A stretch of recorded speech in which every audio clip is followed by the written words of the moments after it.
যদি সরকার চাইবে তার ওনার হুকুম মতো কাজ করতে, নাসিরুদ্দিন আমাকে এই চেয়ারে দেখবেন না আপনার, সেই গ্যারান্টি আমি দিতে পারি। ক্যান্সেল করে দেবো পুরা, যদি এরকম যে অনিয়ম দেখি যে একটা পুরা কেন্দ্রে, পুরা একটা কনস্টিটিউয়েন্সিতে গোলমাল হয়েছে, কেউ ভোট কেন্দ্র দখল করে এই ধরনের যে অবস্থা সৃষ্টি করেছে, পুরা কনস্টিটিউয়েন্সির আমরা ক্যান্সেল করে দেব ইনশাল্লাহ।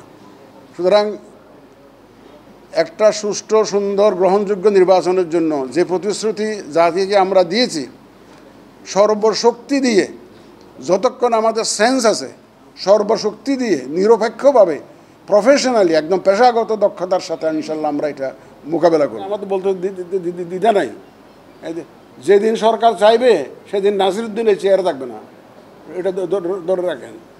যদি সরকার চাইবে তার ওনার হুকুম মতো কাজ করতে, নাসিরুদ্দিন আমাকে এই চেয়ারে দেখবেন না আপনার, সেই গ্যারান্টি আমি দিতে পারি।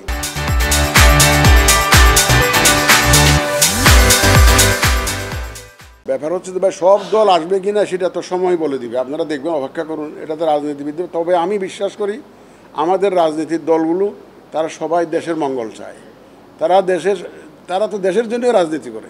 এবং দেখবেন যে at the end of the day আমাদের রাজনীতির দলগুলো একটা অবস্থানে আসবে, এবং তারা যেহেতু সবাই দেশের মঙ্গল চায়, সবাই দেশপ্রেমিক, সুতরাং তারা একটা অবস্থানে আসবে বলে এটা এটা এটা এটা আমার বিশ্বাস।